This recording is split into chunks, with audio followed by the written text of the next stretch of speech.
Hello, welcome to OJ Studios. Please enjoy this week's short story. The continuation of the story, The Park, by Irene Naridza.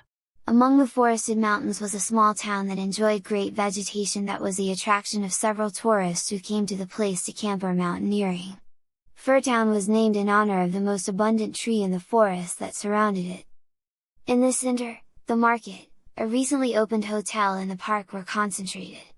This park was particularly beautiful and large. There were bushes full of colorful flowers, highly detailed stone statues, and a good variety of fruit trees. Visitors had the feeling that the place had a magical aura surrounding it. And actually, they were right. Such a beautiful place could not be maintained by human work, but by fairies. They were natives and had made an agreement with the mayor's office to give a small portion of their magic in exchange for a commitment to keep the forest intact. Ohone was the leader of the fairies who were in charge of maintaining the park. A very laborious task since she had to ensure that all the fairies applied the spells well and in a coordinated manner at least one day a week. But Ohone always managed to make it. One day, she was curious about how Julius and Jessie's life was like. Those two children she had met 2 months ago. They had entered recklessly while doing maintenance and Ohone had to cast a special spell so they could leave safely. As a side effect, the spell turned the older brother into a girl, but gave him the knowledge of guidance to leave the park before its magic absorbed them. Ohone was confident that the effect of the spell would wear off and that they would end up forgetting everything. The fairy quietly approached the house where those children and their family were spending their holidays. From the leafy tree she looked towards the house, but to her surprise, she saw that Julius was in the backyard of the house. He still was a girl. Oh no! The effect of the spell was not undone. She began to remember that occasion. I was in a hurry at that time. I surely made 1 or 2 mistakes and the effect of the spell ended up being longer, she murmured as she watched Julius sigh heavily. It could even be permanent. I have to correct this immediately. The fairy quickly flew back to the park. She selected several flowers from various bushes, with speed and agility she wove their stems. After a while, she had a crown of flowers. Although it was the same type, it was different from the one she gave to Julius the first time. The fairy soon returned to Julius, who was still sad. Ohone approached through the bushes, to try to place the flower crown on him without him noticing. After losing his memories, seeing her there would only bring up more questions and there was no time to answer. Just when she was about to place the crown on him, Julius began to sob. Ohone freezes trying not to attract attention. It can't be that all this is about to end. Julius muttered. If only I could find that fairy again. Ohone was intrigued by what he said. As Julius seemed to remember her, she decided to show herself. Can you remember me? Ohone said, appearing behind the young one. Julius was startled when he saw her, giving a small cry. Julius, is everything okay? A woman asked. Julius, who heard her footsteps approaching, hurried to hide the fairy under a nearby empty flower pot. When the mother looked out the door, she only saw her daughter sitting on the porch. Yes, Mom.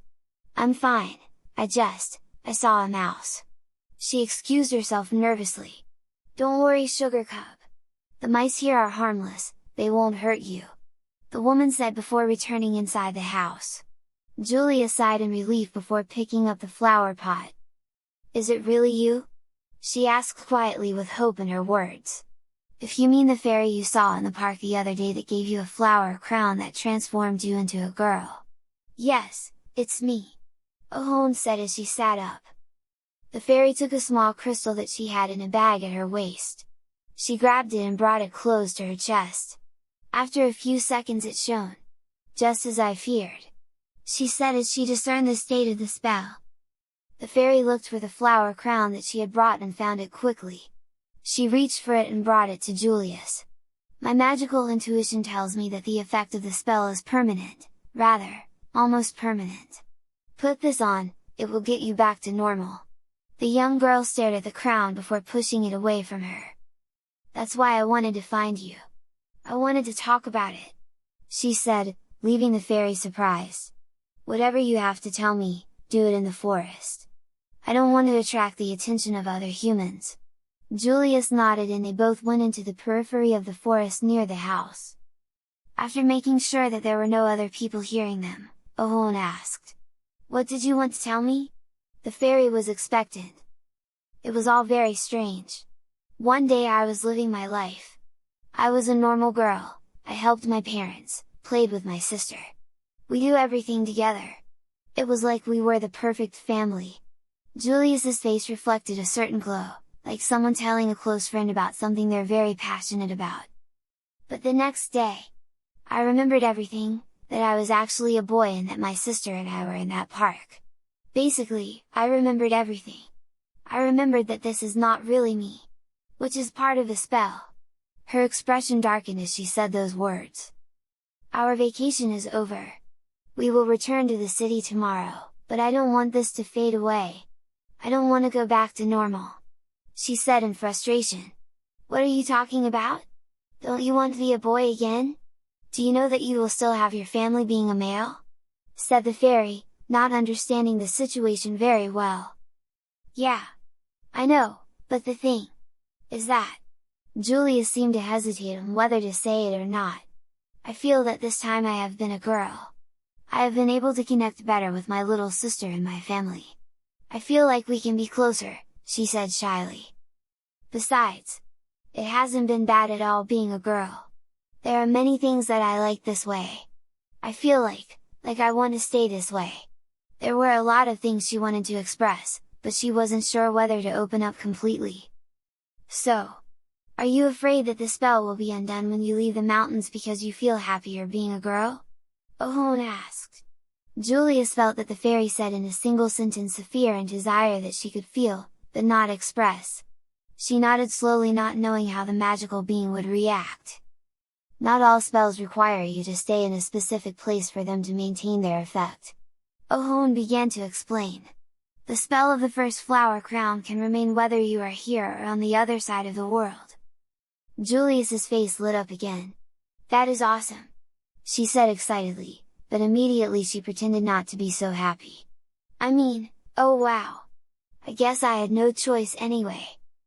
Ohone raised her eyebrow at that sudden change of attitude. "Hey! Why do you hide your emotions?" Julius hesitated again about whether to be frank. "Well, yes, I would like to still be a girl when I return home. But it's not something I want anyone to hear me say. Don't you think that's strange?" "Of course not," the fairy said.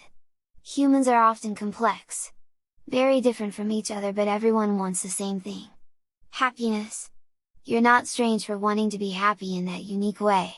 You're just another human, a more decent one than others I've met." Julius was speechless. She didn't expect to hear words of support, she felt a tingling running through her entire body. Thank you so much," she said, feeling great happiness. "I don't want to ruin the moment. But actually, there's a spell that will fade," the fairy said. Julius felt a coldness run down her spine. "What is it?" she asked worriedly. "When you leave the mountains, your memories will fade.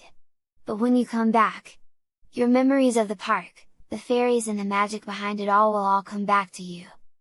Julius was relieved that her girl form was not compromised. "It is part of the security protocol to keep this magical sanctuary safe," Ohone said. "Well, that's fine, although I wouldn't do anything to hurt this magical place," the young girl said. "Julius! Come here! You have to pack your suitcase!" The call from the mother reached the ears of her daughter.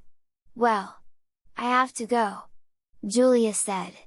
"I promise to keep the secret, also come to visit you in this forest. Promise me something more important," the fairy said. "What is it?" Julius asked with eager curiosity. "Be happy?" Ohone asked as she looked proudly at the girl in front of her. "I promise," Julius promised, smiling. The end.